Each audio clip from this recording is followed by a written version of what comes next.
আচ্ছা, এবার আসেন, সময়ের কসম বুঝতে পারলেন? ইন্নাল ইনসানা লাফি খুসর বুঝতে পারলেন? আচ্ছা, আল্লাহ পাক এবার আমাদেরকে বলছেন, আচ্ছা ঠিক আছে, 4টা গুণ অর্জন করো। কয়টা ভাই?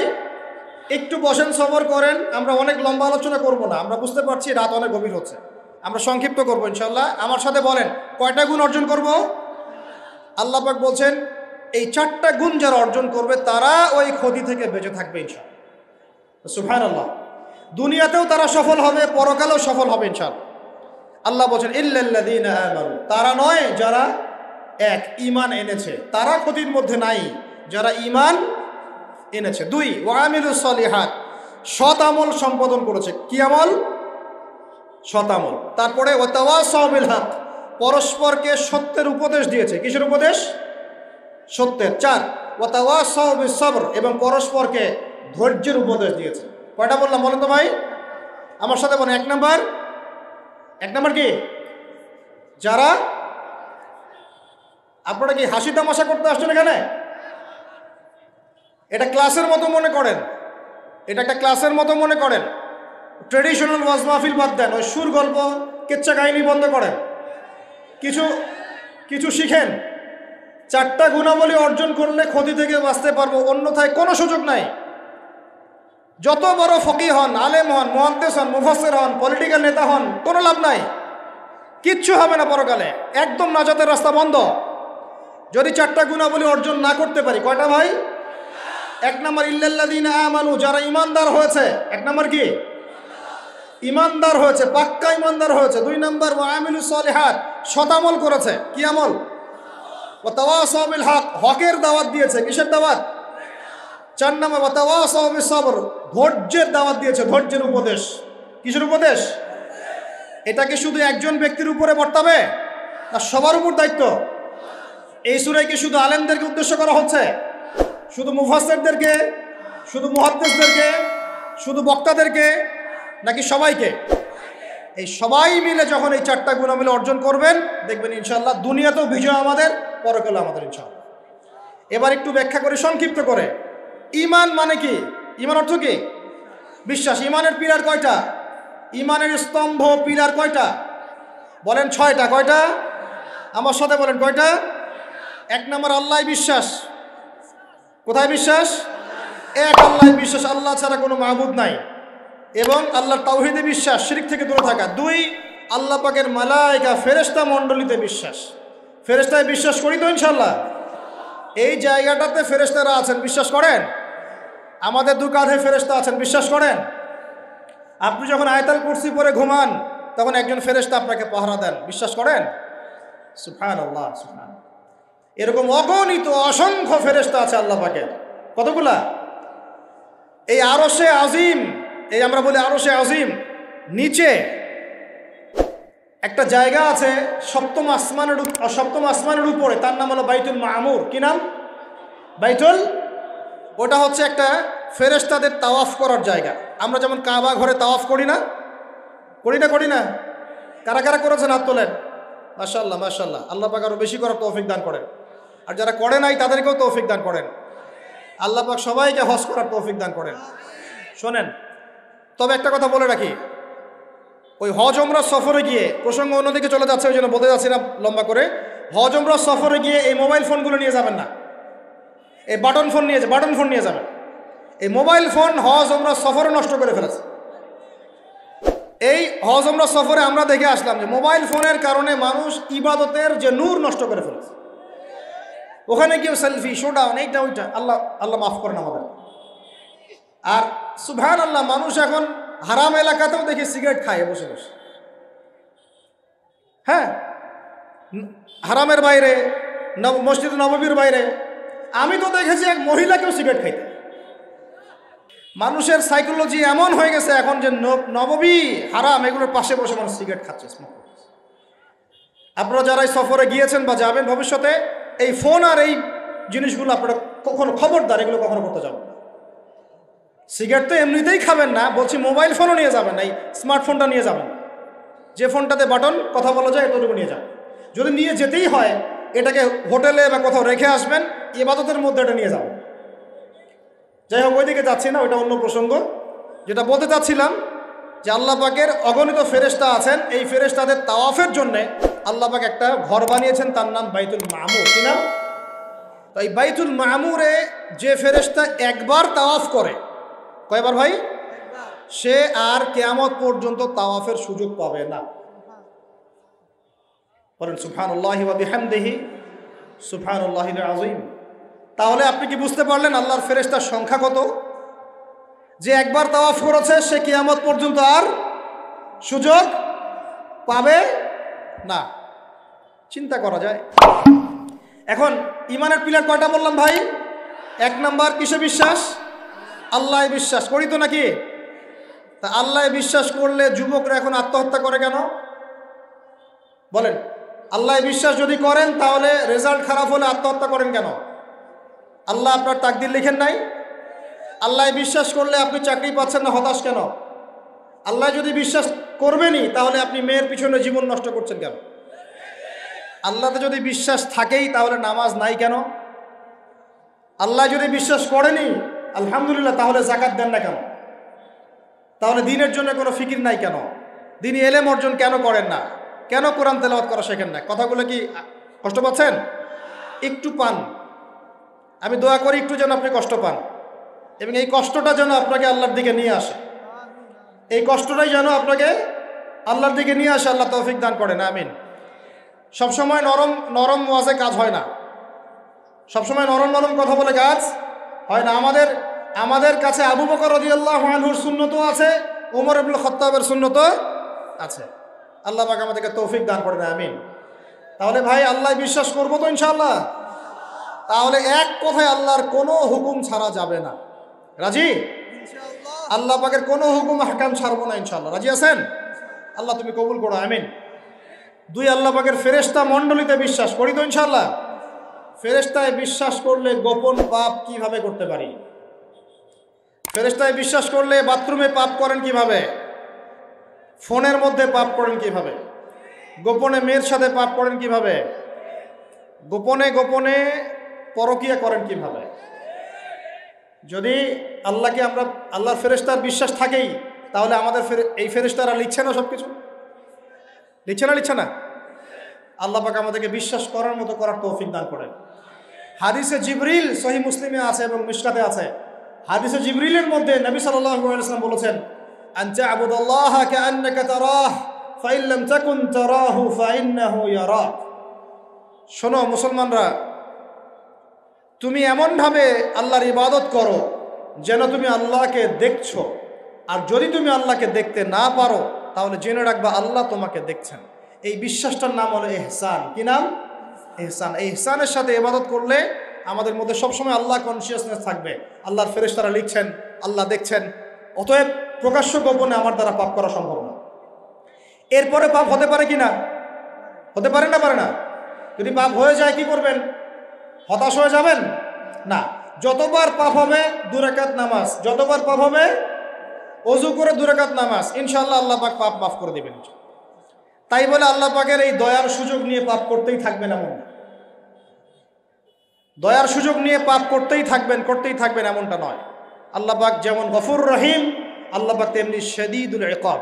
আল্লাহ পাক যেমন রহমান রহিম, পরম করুণাময় অসীম দয়ালু, আল্লাহ পাক তেমনি কঠিন শাস্তিদাতাও। ঠিক আছে? 2 নম্বর পিলার মালায়েকায় বিশ্বাস। 3 নম্বর ওয়া কুতুবিহি, আল্লাহ পাকের সমস্ত আসমানি কিতাবে বিশ্বাস করব। রাজি আছি তো ইনশাআল্লাহ? তাহলে কোরআন পড়া শিখবো তো ইনশাআল্লাহ? তেলাওয়াত, আরবি ভাষা, আরবি ব্যাকরণ, তাফসীর এতটুকু শিখতে হবে। আল্লাহ পাক তৌফিক দান করেন। ওয়া রুসুলিহি, আল্লাহ পাকের সমস্ত রাসূলে বিশ্বাস করব তো ইনশাআল্লাহ? আমরা কি শুধু নবী মুহাম্মদকে বিশ্বাস করি সাল্লাল্লাহু আলাইহি ওয়াসাল্লাম, না সমস্ত রাসূলকে বিশ্বাস করি? বলেন, কনসেপ্ট ক্লিয়ার করেন। আচ্ছা, আরেকটা কথা, আমাদের নবীজির পরে কি আরো নবী আসতে পারে? তো অনেক মানুষে বলছে যে গোলাম আহমেদ কাদিয়ানীও নবী। বাংলাদেশে যে এগুলোর সংখ্যা দিন দিন বাড়ছে, তা আমাদের কোনো ভূমিকা নাই কেন? আমাদের কি মনে হয় যে আল্লাহ পাক আমাদেরকে ধরবে না? শোনেন, যাদের প্রত্যক্ষ মদতে আর পৃষ্ঠপোষকতায় বাংলার মাটিতে এগুলো ছড়াচ্ছে, আল্লাহ পাক এক একজন জালেমের কঠিন হিসাব নেবেন। আর আমরা তো অজ্ঞ হলাম কিভাবে? ঈসাই মুসলিম আবার কি? মুসলমানদের মধ্যে কোনো ঈসাই মুসলিম বলে কোনো শব্দ নাই। আমাদের কালিমা স্পষ্ট, লা ইলাহা ইল্লাল্লাহ, আল্লাহ ছাড়া কোনো মাবুদ নাই, মুহাম্মাদুর রাসূলুল্লাহ, মুহাম্মদ সাল্লাল্লাহু আলাইহি ওয়াসাল্লাম আল্লাহ পাকের সর্বশেষ নবী। তারপর লা নবিয়্যা বা'দা, তারপরে কোনো নবী আসবে না। হ্যাঁ, ঈসা ইবনে মারইয়াম আসবেন, তিনি আসবেন কখন? দাজ্জালকে হত্যা করার জন্য, নবী হিসেবে নন, তিনি আসবেন কি হিসেবে? উম্মাহ হিসেবে। আল্লাহ রাব্বুল আলামিন আমাদের একদম আকীদা পরিষ্কার করে রাখেন ইনশাআল্লাহ। আর এই ধরনের দাওয়াত যদি দিতে কেউ আসে, একটা চল লাগাই দিবেন ধরে। তারপর কি হবে দেখা যাবে, তারপর কি হবে দেখা যাবে, একদম কষে থাপ্পড় লাগাই দিবেন একটা। মুহাম্মদ সাল্লাল্লাহু আলাইহি ওয়াসাল্লামের উম্মত হয়ে থাকলে এদেরকে একদম সুযোগ দিবেন না আপনি। আমার নবী পরেও নবী আসবে এমন মতবাদ প্রচার করতেছেন, নাউযুবিল্লাহ। ওলামায়ে কেরাম বাংলার জমিনে থাকতে এটা কখনো সম্ভব হবে না ইনশাআল্লাহ। এদের যত পণ্য আছে এগুলো একটা পণ্য ব্যবহার করবেন না কখনো। লিস্ট করে দেখবেন কোন কোন পণ্য এদের। আমি এগুলো বলতে চাচ্ছি না পাবলিকলি। সচেতন হন, ইমান কোন দিক দিয়ে বের হয়ে চলে গেল, আল্লাহ পাক আমাদেরকে মাফ করেন।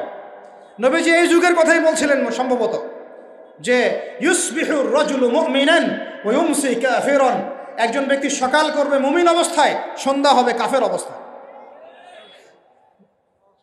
আস্তাগফিরুল্লাহ। ওয়া ইউমসি মুমিনান ওয়া ইউসবিহু কাফিরান, সন্ধ্যা করবে মুমিন অবস্থায়, সকাল হতে হতে কাফের হবে। ইয়াবিউর রাজুলু দীনাহু লিআরদিদ দুনিয়া, দুনিয়ার সামান্য স্বার্থে মানুষ তার দিনকে বিক্রি করে দিবে। বাংলার গ্রামে গ্রামে এখন এই যে খ্রিস্টান মিশনারিদের তৎপরতা দেখা যাচ্ছে। মানুষকে, মুসলমানদেরকে খ্রিস্টান বানানো হচ্ছে টাকার প্রলোভন দিয়ে, চিকিৎসা সেবার প্রলোভন দিয়ে। আপনারা কি দেখেও না দেখার ভান করছেন, শুনেও না শোনার ভান করছেন? যাদের প্রত্যক্ষ মদত এগুলো হচ্ছে, আল্লাহ পাকের কাছে জবাব দেওয়ার জন্য প্রস্তুত হয়ে যান আপনারা।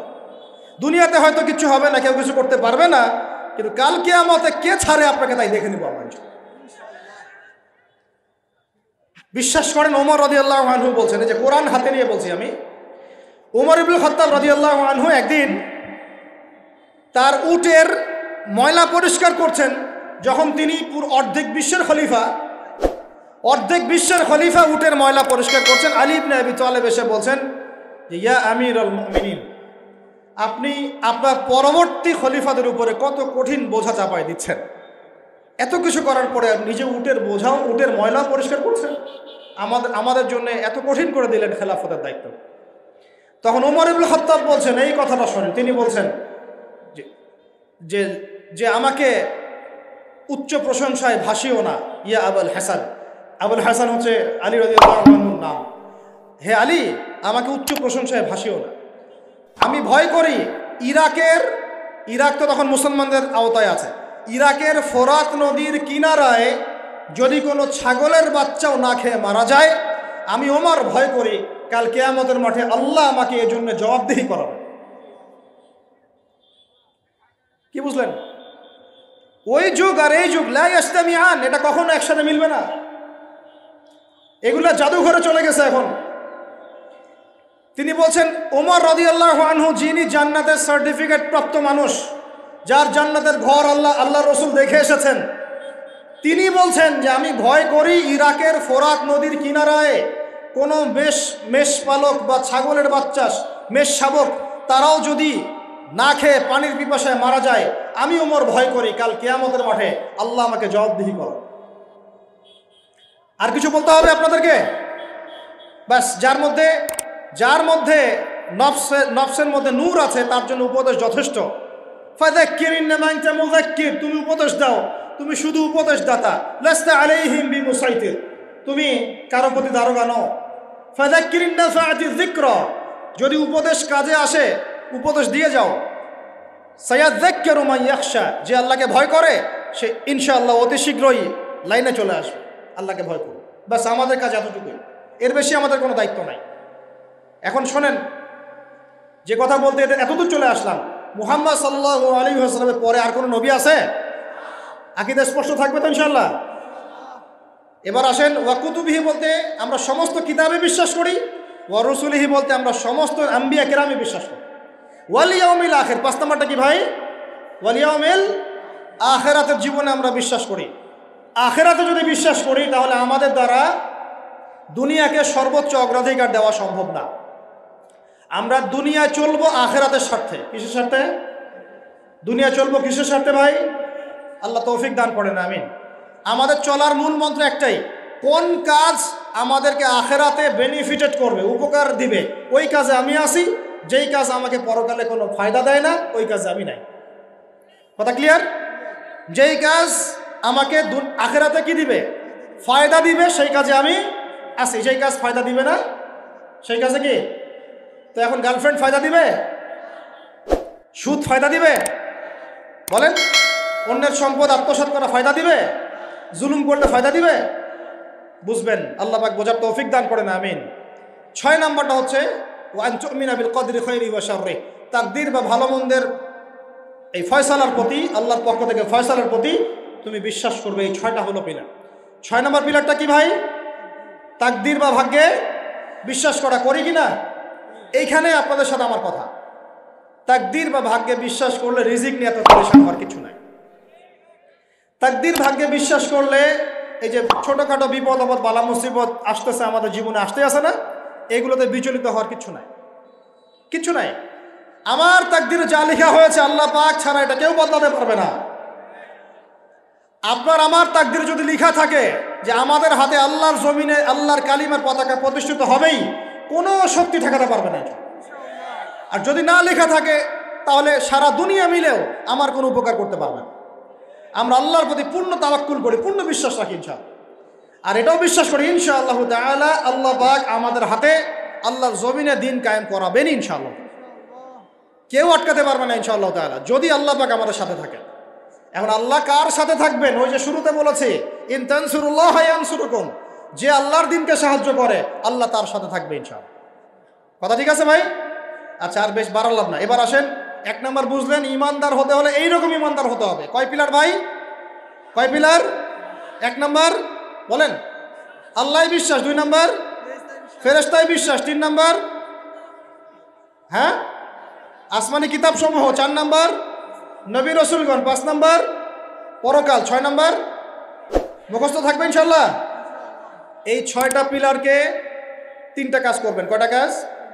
1, তাসদীক বিল জিনান, এই যে কলব হৃদয় আছে, হৃদয় থেকে বিশ্বাস করা। বিশ্বাস করি আমরা, হৃদয় থেকে বিশ্বাস করি তো ইনশাআল্লাহ।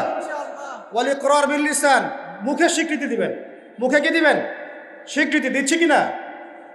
আর 3 নাম্বার হচ্ছে ওয়াল আমালু বিল আরকান, কাজে প্রমাণ করা, কাজে বাস্তবায়ন। এখন যদি কেউ বলে আমি ইমানদার, নামাজ পড়ে না, কাজে বাস্তবায়ন হলো? ইমান আমার খুব পাকাপোক্ত, যাকাত দেই না, হবে? বছর বছর হজ উমরা করেন, এদিকে মানুষের সম্পদ আত্মসাৎ করতেছেন, হবে? ব্যাস, এই কথা ক্লিয়ার বোঝা যাচ্ছে কি? আল্লাহ পাক আমাদের সবাইকে তৌফিক দান করেন। এই ঈমান যদি থাকে ইনশাআল্লাহ দুনিয়া সফল, পরকালে সফল। 2, ওয়া আমিলুস সলিহাত। আমলে সলেহ মানে কি? এক কথায় বোঝেন, এক কথায় বোঝেন। আমলে সলেহ মানে হচ্ছে আল্লাহ পাক কোরআনে এবং তার রাসূল হাদিসে, কোরআনে তার রাসূল হাদিসে যত নেক আমল করতে বলেছেন সব নেক আমল করা হলো আমলে সলেহ। ক্লিয়ার? কি বললাম বলেন তো আমার সাথে? আল্লাহ পাক কোরআনুল কারীমে তার রাসূল হাদিসের মধ্যে যত নেক কাজ করতে বলেছেন সেগুলো করার নাম আমলে সলেহ। যেমন নামাজ, যেমন সওম, যেমন সাদাকা, যেমন রমজানে সওম রাখা, হজ করা, উমরা করা, পিতা মাতার সাথে ভালো ব্যবহার, এমনকি মুসলিম ভাইয়ের সাথে হাসি মুখে কথা বলা, মুসাফা করা, হাসি মুখে কথা বলা, এগুলো থেকে শুরু করে যত উচ্চ পর্যায় পর্যন্ত আছে, একদম আপনার চেহারার দাড়ি থেকে নিয়ে জিহাদের ময়দান পর্যন্ত সবকিছু কি আমলে সলেহ। ক্লিয়ার কথা? এবার আরেকটা বিষয় বোঝেন। আমলে সলেহ এটা হচ্ছে একটা পিঠ, পয়সার যেমন 2 পিঠ থাকে, এটা আমলে সলেহের 1 পিঠ। আরেক পিঠে কি আছে?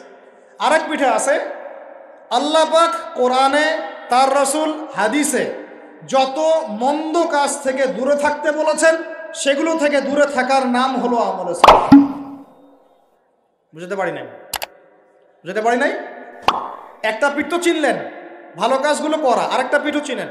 আল্লাহ পাক কোরআনে তার রাসূল হাদিসে যত খারাপ কাজ থেকে দূরে থাকতে বলেছেন, দূরে থাকার নাম, আরো জোরে বলেন, দূরে থাকার নাম। এই যে আপনি সুদ খাচ্ছেন না, এটাই আমলে সলেহ। এই যে আপনি শেভ করছেন না, এটা আমলে সলেহ। এই যে আপনি অন্যের সম্পদ আত্মসাৎ করছেন না, এটা আমলও চলে। বেপরদায় চলছেন না, এটাই আমলও চলে। আল্লাহ পাক গীবত করতে নিষেধ করেছেন, করছেন না, এটা আমলও চলে। আল্লাহ পাক এতিমের সম্পদ আত্মসাৎ করতে নিষেধ করেছেন, আপনি যে করছেন না, এটা আমলও চলে। আল্লাহ বলছেন লা তাকরাবু জিনা, জিনার কাছে যেও না, কাছেও যেও না, আপনি যে যাচ্ছেন না, এটাও আমলে চলে। মানে ভালো কাজগুলো করার নাম যেমন আমলে চলে, খারাপ থেকে দূরে থাকার নাম কি? ক্লিয়ার কথা? তাহলে 1 নম্বর ঈমান বুঝতে পারলেন, আমলে চলে বুঝতে পারলেন। 3 নম্বর ওয়াতাওয়াসাউ বিল হক, হকের দাওয়াত দেওয়া। হকের, আর হকটা কি ভাই? হক মানে কি? কে বলতে পারবেন? হক মানে কি? হকের দাওয়াত দিতে বলেছেন আল্লাহ পাক। হকটা মানে কি? বিসমিল্লাহ।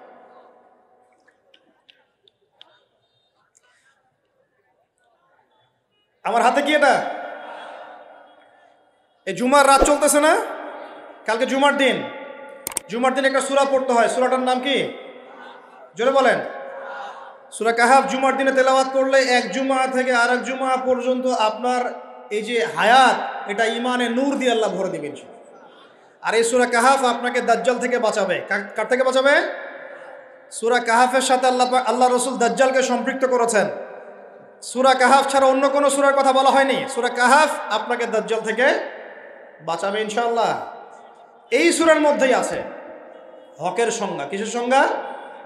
এই সূরার মধ্যে 29 নম্বর আয়াতে আপনি পাবেন আল্লাহ রাব্বুল আলামিন বলছেন ওয়াকুলিল হাক্কু মির রাব্বিকুম, সুবহানাল্লাহ, ওয়াকুলিল হাক্কু মির রাব্বিকুম ফামান শাআ ফালইউমিন ওয়া মান শাআ ফালইয়াকফুর। হে মুমিন মুসলমান শোনো, হক সত্য সেটাই যা তোমার রবের পক্ষ থেকে নাজিল হয়। সুবহানাল্লাহ। হকের সংজ্ঞা বুঝতে পারলাম? হক বা সত্য সেটাই যা তোমার রবের পক্ষ থেকে নাজিল হয়। এখন আমাকে বলেন আল্লাহর পক্ষ থেকে কি নাজিল হয়েছে বলেন? আচ্ছা, যখন তাওরাত নাজিল হয়েছিল ওটা কি হক ছিল না বাতিল ছিল? হক ছিল। জাবুর হক ছিল। তারপর ইনজিল, সর্বশেষ যে কোরআন নাজিল হলো এটা কি হলো তাহলে? এখন কোরআনের ব্যাখ্যায় হাদিস আছে না নাই? হাদিস আছে না নাই? নাকি শুধু কোরআন মানলেই হবে, হাদিস মানার দরকার নাই? এরকমও তো দল আছে আমাদের দেশে, আছে না? খবরদার এসব এই ফিতনায় পা দিবেন না। ওয়া মা ইয়ানতিকু আনিল হাওয়া, আল্লাহ বলছেন আল্লাহ নবী নিজের মন গড়া কোনো কথা বলতেন না। ইন হুয়া ইল্লা ওয়াহয়ু ইউহা, তিনি শুধু সেই কথাই বলতেন যা তার কাছে ওহী করা হয়েছে। হাদিসের কথাগুলো এগুলো আল্লাহর পক্ষ থেকে আসা, নবী সাল্লাল্লাহু আলাইহি ওয়াসাল্লাম তার জবানে বলেছেন। সুবহানাল্লাহ। এখন এই কোরআন এবং হাদিস হলো হকের মানদণ্ড। তাহলে কোরআন হাদিসের সাথে যা মিলবে তা আমি নিব, যা মিলবে না তা নিব।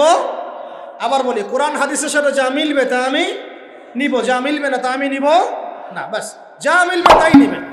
যার কথাই কোরআন সুন্নাহর সাথে মিলবে আপনি নিবেন, মিলছে না নিবেন। আমার কোনো কথা যদি দেখেন কোরআন সুন্নাহর সাথে মেলে নাই, ওইটা দেওয়ালে ছুঁড়ে ফেলে দেবেন, কোনো দরকার নেই। হতেই পারে মানুষের সব কথাই যে একদম 100% পারফেক্ট হবে, নট নেসেসারি, ভুল হতে পারে। যদি দেখা যায় কোরআন সুন্নাহর সাথে মেলে নাই, ছুঁড়ে ফেলে দেবেন। যেটা মিলেছে অবশ্যই নিতে হবে। এখন হকের মানদণ্ড কি পেলাম বলেন? হকের মানদণ্ড কি? কোরআন এবং এই হকের দাওয়াত আল্লাহ পাক দিতে বলছেন। এই হকের দাওয়াত দেওয়ার দায়িত্ব কি শুধু একা আমার, একা এই যে আলেম ওলামায়ে কেরামের, নাকি আমাদের সবার? দাওয়াতের মেহনত আপনি করবেন অবশ্যই, কিন্তু ইখতিলাফি মাসআলা, ফিকহি মাসআলা, গভীর যে বিষয়গুলো, এগুলো নিয়ে আপনি কথা বলবেন। যেমন নামাজের দাওয়াত আপনি দিতে পারেন, পারেন কি না? নিজে নামাজ পড়েন, একটা বন্ধুকে নামাজের দাওয়াত দিতে পারেন। নিজে রোজা রাখেন, মানুষকে রোজার দাওয়াত দেন। নিজে পর্দা করেন, আরেক বোনকে পর্দার দাওয়াত দেন। কিন্তু আপনি ফিকহি ইখতিলাফি মাসআলার পার্থক্য বুঝেন, অনেক গভীর, এগুলো নিয়ে সমাজে ফাসাদ সৃষ্টি করতে জানেন। ফিকহি মাসআলার হাত বাঁধার, আমিনের, রফল ইয়াদাইনের, জোরে আমিন, আস্তে আমিন, তারাবি, এইটা ওইটা, অনেক যে ব্যাপারগুলো আছে, এগুলো ফিকহি ইখতিলাফি মাসআলা, যেগুলোর গভীর জ্ঞান অর্জন না করা পর্যন্ত কেউ ইজতিহাদ করতে পারে না। এই জন্য ওলামায়ে কেরামের কাছে আমরা যাই, ওলামায়ে কেরাম যেটা ফতোয়া দেন সেটা আমরা গ্রহণ করি। আমরা ওলামায়ে কেরামের সোহবতা থেকে দিন শিখবো ইনশাআল্লাহ। কথা ঠিক আছে ভাই? একা একা দিন শিখবেন না, ওলামায়ে কেরামের সাথে পরামর্শ করে সোহবতা থেকে দিন শিখবেন। আর হকপন্থী ওলামায়ে কেরাম আর বাতিলপন্থী ওলামায়ে কেরাম কারা, এটা তো স্পষ্ট হয়ে যাচ্ছে দিন দিন। স্পষ্ট হয় নাই?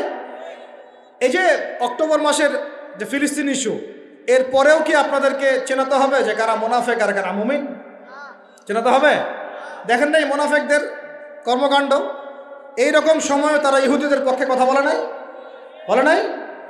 এরকম নির্লজ্জ জাতির নির্লজ্জ একটা প্রজন্ম যারা যুদ্ধ চলাকালীন ইহুদিদের পক্ষে কথা বলেছে। আল্লাহ পাক হেফাজত করেন আমাদেরকে এই ফিতনা থেকে। মুহাক্কিক আলেমদের সাথে পরামর্শ করে দিন পালন করবেন, আল্লাহ পাক তৌফিক দান করেন। আমি তাহলে হক বলতে বোঝাচ্ছি কোরআন এবং হাদিস। আল্লাহ পাক কোরআন হাদিসের এই হকের দাওয়াতটা সবাইকে দেওয়ার তৌফিক দান করেন। দাওয়াতটাকে দিব শুধু সৎ কাজে আদেশ করব নাকি অসৎ কাজে নিষেধ করব? বলেন। আচ্ছা, এইটা মূলনীতি দাওয়াতের। শোনেন, এই কথাটা ভালো করে শোনেন। আল্লাহর নবী সাল্লাল্লাহু আলাইহি ওয়াসাল্লামের চেয়ে ভদ্র কোনো মানুষ ছিল? আসছিল কখনো? নম্র, সভ্য, ভদ্র কোনো মানুষ পৃথিবীতে কখনো আসছে তার চাইতে? আসবে? তা এখন আমাকে বলেন তো, তাহলে তাকে মার খাইতে হলো কেন?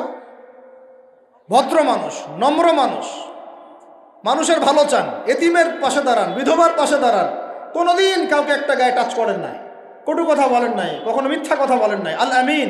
এই মানুষটাকে মানুষ 15 বার হত্যা করার চেষ্টা করেছে। কতবার? 15 বার আল্লাহর নবীকে হত্যা করার চেষ্টা করেছে।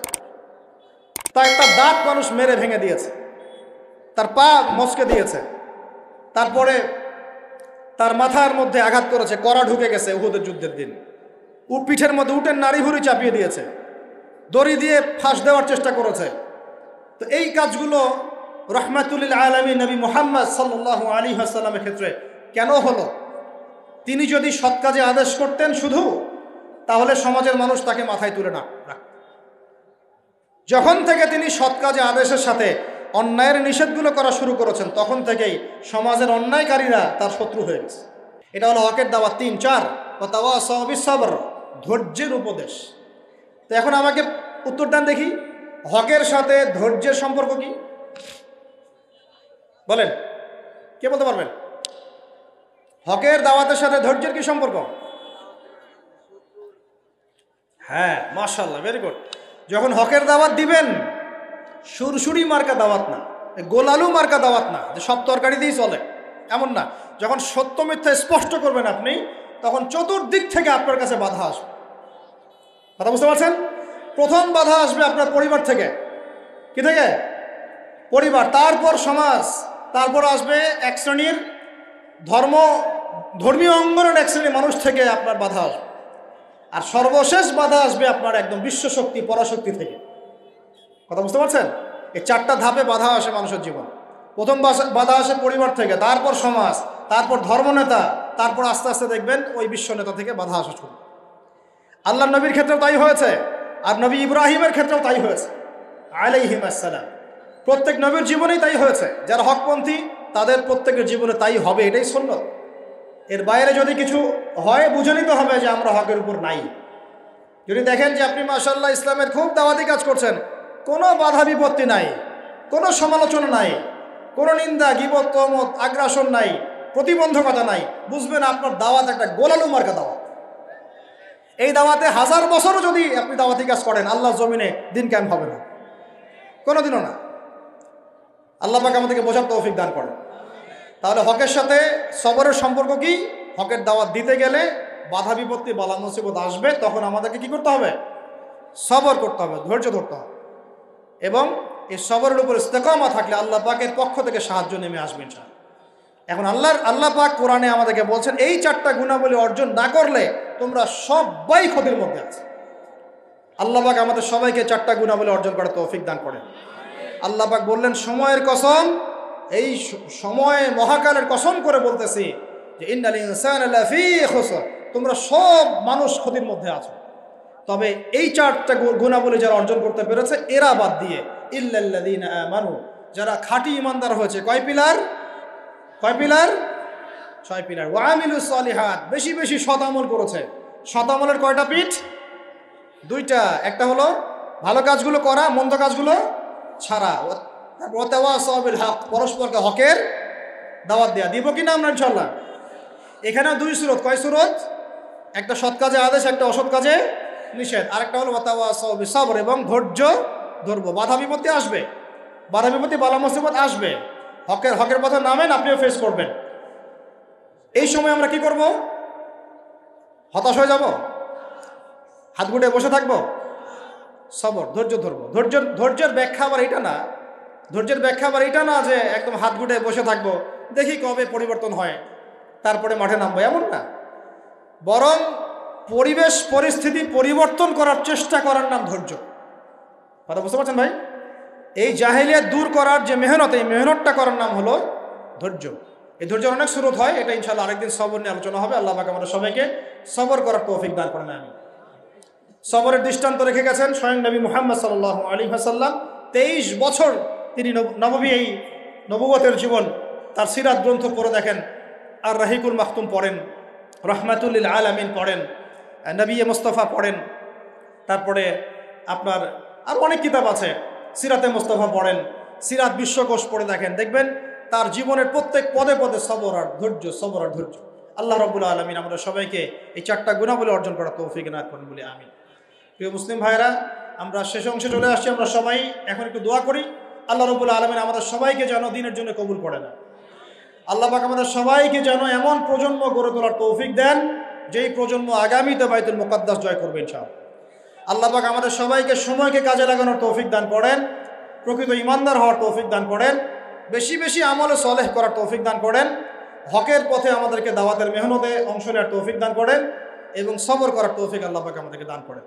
আকুলু কওলি হাযা আস্তাগফিরুল্লাহ লি ওয়া লাকুম ওয়া লিসাইরিল মুসলিমিন। বারাকাল্লাহু লানা ওয়া লাকুম বিল আয়াতিল হাকীম। ইন্নাহু তাআলা জাওয়াদুন কারীম মুবাররাউফুর রহিম। সুবহানাক